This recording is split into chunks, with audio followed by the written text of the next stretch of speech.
Hello students, कैसे हैं आप सब। तो आज इंग्लिश ग्रामर की क्लास में हम करने वाले कंजक्शन।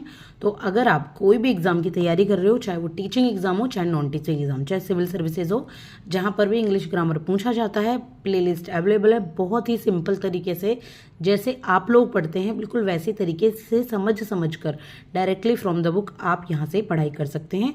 तो इससे पहले मैंने आपको पढ़ाई थी वर्ब, और ये हमारे पार्ट्स ऑफ स्पीच चल रहे हैं। वर्ब को मैं यहाँ पर आपको एक थ्योरी के तरीके से और मल्टीपल चॉइस क्वेश्चन के तरीके से करा चुकी हूँ। अब चलेगा कंजक्शन, जिसको हम इसी तरीके से पढ़ते हुए चलेंगे और बहुत ही आसान तरीके से। आपके लिए कंजक्शन समझना बहुत आसान हो जाएगा। बस क्या कीजिए, मुझे सिर्फ 10 मिनट्स दीजिए। कंजक्शन आप कभी नहीं भूल पाएंगे, सारे रूल्स रेगुलेशंस आपको इसके पता लग जाएंगे। फिर हम कल करेंगे कंजक्शन से रिलेटेड एमसीक्यूज। तो इससे कंजक्शन 2 दिन में आपके कंप्लीट हो जाएंगे। लाइफ टाइम अगर आप कोई भी स्टूडेंट हैं, 11th के, 12th के, एचटेट के, कुछ भी आपको हमेशा के लिए याद रह जाएंगे। चलिए फिर स्टार्ट करें कंजक्शन को पढ़ना। देखिए कंजक्शन क्या होता है। कंजक्शन पार्ट्स ऑफ स्पीच का ही एक पार्ट है। और कंजक्शन वो वर्ड होता है जो कनेक्ट करता है किसी भी वर्ड को, किसी क्लॉज को, या फिर किसी भी सेंटेंस को। वर्ड मतलब 2 शब्दों को कनेक्ट करने का काम कंजक्शन करता है। क्लॉज मतलब जो आपके एक तरीके से क्लॉज होते हैं ना, इडियम्स एंड फ्रेजेज, या क्लॉज होते हैं 2 वर्ड, ठीक है। जैसे गेटिंग डाउन एक तरीके से हो गया, या फिर किसी सेंटेंस को। तो तीनों में से किसी को भी जो भी कनेक्शन करने का काम करता है उसको कंजक्शन कहते हैं। तो कनेक्शन और कंजक्शन, कभी कभी ना कंजक्शन और प्रपोजिशन में कंफ्यूज हो जाते हैं। आगे मैं प्रपोजिशन भी कराऊंगी। तो कंजक्शन का मतलब होता है कन, यानी कि कनेक्शन, ठीक है। याद रखिएगा इससे थोड़ा सा। तो देखिए अब हम एग्जाम्पल समझेंगे, इससे बहुत आसान तरीके से आपको ये समझ आ जाएंगे। तो conjunction, he bought apples and mangoes, उसने एप्पल्स और मैंगोज खरीदे। तो ये जो एंड से एप्पल और मैंगो दोनों को जो कनेक्ट कर रहा है, दिस इज कॉल्ड कंजक्शन। इसके बाद है God made the country and man made the town.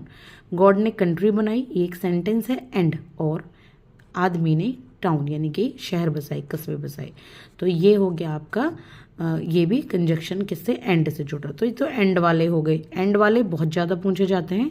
इसके बाद the door was open but there was no one in the house. दरवाजा खुला था लेकिन घर पे कोई नहीं था। तो ये बट से जुड़ा हुआ है। तो ये हो गया बट कंजक्शन। और इसके बाद ही knows that I am here, उसे पता है कि मैं यहाँ हूँ। And that I want to see him, और फिर मैं उसे देखना चाहता था। तो ये एंड है, एंड से जुड़ा हुआ। तो एंड ज़्यादा आता है कंजक्शन में, बट भी आया हुआ है। देखिए एंड क्या करता है, 2 वर्ड्स को ये कनेक्ट कर रहा है। ये मैंने आपको समझा दिए हैं पूरे रूल्स, आप चाहे पॉज करके एक बार पढ़ लो। इसके बाद है कुछ कोऑर्डिनेटिंग कंजक्शन जो होते हैं, मेन जो ज़्यादा पूछे जाते हैं। ये है एंड, बट, फोर, और, nor, also, either, neither, nor. ये कुछ कंजक्शन है, कुछ पेयर में भी यूज़ होते हैं, जैसे आइदर और, आइदर के साथ और आता है, नाइदर के साथ नॉर, ठीक है, बोथ के साथ एंड, 2 के साथ येट, वेदर के साथ और, नॉट ओनली के साथ बट ऑल्सो। इन्हें भी हम आगे अब समझने वाले हैं, बहुत ही आसान तरीके से आपको समझ आ जाएंगे। देखिए आइदर का समझते हैं पहले। आइदर टेक इट और लीव इट, या तो इसे ले लो या छोड़ दो। या तो या क्या होती है इसकी हिंदी, या तो ले लो या छोड़ दो। It is neither useful nor ornamental, ना तो ये यूजफुल है ना ही ये पहनने योग्य है। ऑर्नामेंटल जैसे कोई आभूषण टाइप है ये कुछ भी। They both like and respect मी, वो दोनों मुझे पसंद करते हैं और रिस्पेक्ट करते हैं। तो बोथ भी हैं और एंड, ये दोनों ही यहाँ पे कंजक्शन है। बोथ के साथ एंड आता है, ठीक है। अगर बोथ आया है तो एंड आएगा। दो he is suffering from high fever yet he does not cry, यद्यपि वो हाई फीवर से सफ़र कर रहा था फिर भी वो रोया नहीं। तो दो और यट, ठीक है, ये दोनों एक साथ आते हैं। दो के साथ क्या आता है, यट आता है। He does not care whether you go और स्टे, उसे परवाह नहीं है चाहे तो आप जाओ चाहे आप यहाँ रहो। तो वेदर के साथ और का यूज़ होता है। ये आपका कौन से कंजक्शन हो गए, ये आपके पेयर वाले कंजक्शन हो गए। He is not only doltish but also obstinate. तो डॉल्टिस का यहाँ क्या मतलब है, डॉल्टिस का मतलब है कि वो मूर्ख नहीं है, स्टूपिड को डॉल्टिश कहते हैं, और ना ही वो क्या है, ऑब्स्टिनेट यानी कि जिद्दी भी नहीं है। ना तो वो नहीं सॉरी इसका मतलब है मूर्ख ही नहीं बल्कि जिद्दी भी है, ठीक है। तो ये थोड़ा सा कन्फ्यूजन हो गया था। The conjunctions which are used in pairs in this way are called correlative conjunctions. जो इस तरीके से पेयर्स में यूज़ किए जाते हैं इनको हम कौन से कंजक्शन बोलते हैं, इनको बोलते हैं कॉरलेटिव कंजक्शन। तो आई होप कि यहाँ तक आपको समझ आ गए होंगे। अब हम कुछ इंपॉर्टेंट कंजक्शंस को पढ़ने वाले हैं जो बहुत ज़्यादा इंपॉर्टेंट है, एग्जाम्स में आते हैं। मिस्टेक जब दे दी जाती हैं कि इस तरीके से मिस्टेक्स बताइए क्या मिस्टेक हुई हैं, तो सेंटेंस में आप मिस्टेक भी यहाँ पे पहचान पाएंगे इनसे। तो चलिए स्टार्ट करते हैं इनको पढ़ना। देखिए, एज सून एज का क्या मतलब है? As soon as denotes simultaneous time, यानी कि जो सेम टाइम की बात होती है। As soon as he saw his enemy he took to his heels, जैसे ही उसने अपने एनिमी को देखा वो पैरों से भाग गया, अपने शत्रु को देखा। वह तन के खड़ा हो गया, भाग गया की जो वह तन के खड़ा हो गया। लास्ट वाला मैंने ढंग से नहीं पढ़ा था, तो ये है एज सुन एज का मतलब। तो ये सिमल्टेनियस टाइम के लिए यूज़ होता है। इसके बाद है नो सूनर। तो नो सूनर एक पेयर्ड है, ये नो सूनर के साथ देन आती है। No sooner is always followed by then, ठीक है। नो सूनर किसके साथ यूज़ किया जाता है? देन के साथ। Please remember that no is always followed by do does did. No sooner किस के बाद कौन सी वर्ब लगती है आपकी? अगर मैं बात करूँ यहाँ पे हेल्पिंग वर्ब की, तो यहाँ डू डज या डिड आती है, ठीक है। और सिर्फ फर्स्ट फॉर्म यूज़ की जाती है वर्ब की। जैसे अब हम एग्जाम्पल समझ लेते हैं यहाँ पे। No sooner did he see his enemy then he took to his heels. तो नो सूनर जब तक कि उसने नहीं देखा अपने एनिमी को, तो वो क्या नहीं खड़ा हुआ अपने पैरों पे, या ऐंठ के, या खड़ा नहीं हुआ ढंग से।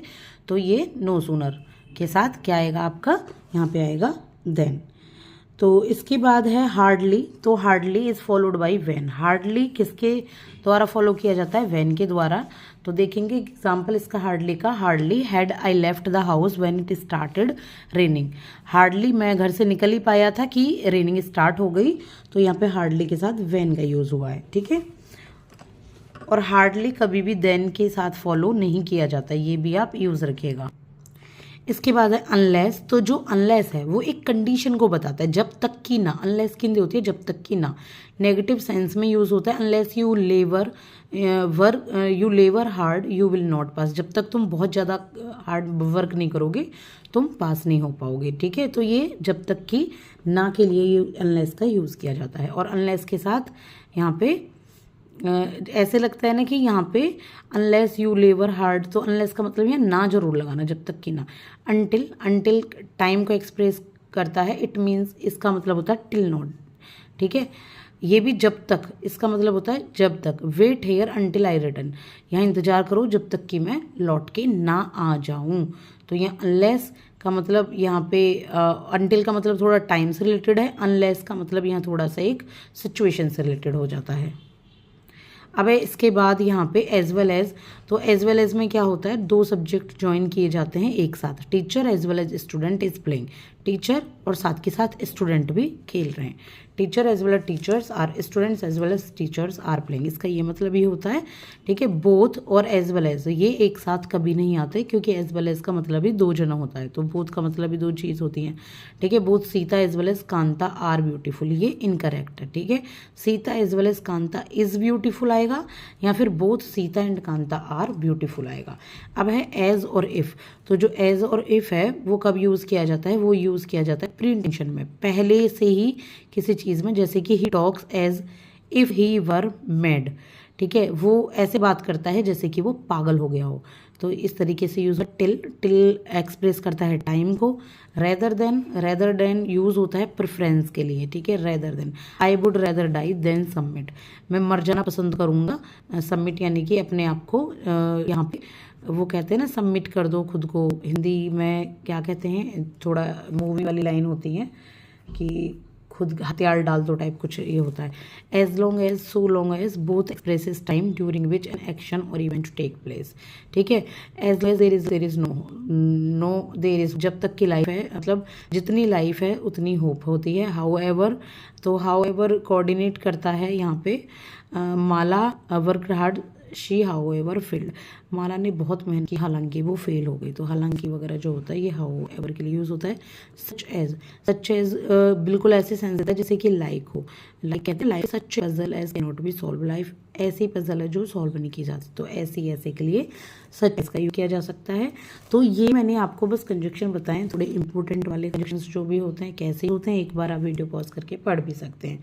आई होप ये क्लास आपको पसंद आई होगी। प्लीज़ सब्सक्राइब कीजिएगा और प्रैक्टिस करते रहिए। कल आपके लिए मैं लेकर आऊँगी मल्टीपल चॉइस क्वेश्चन।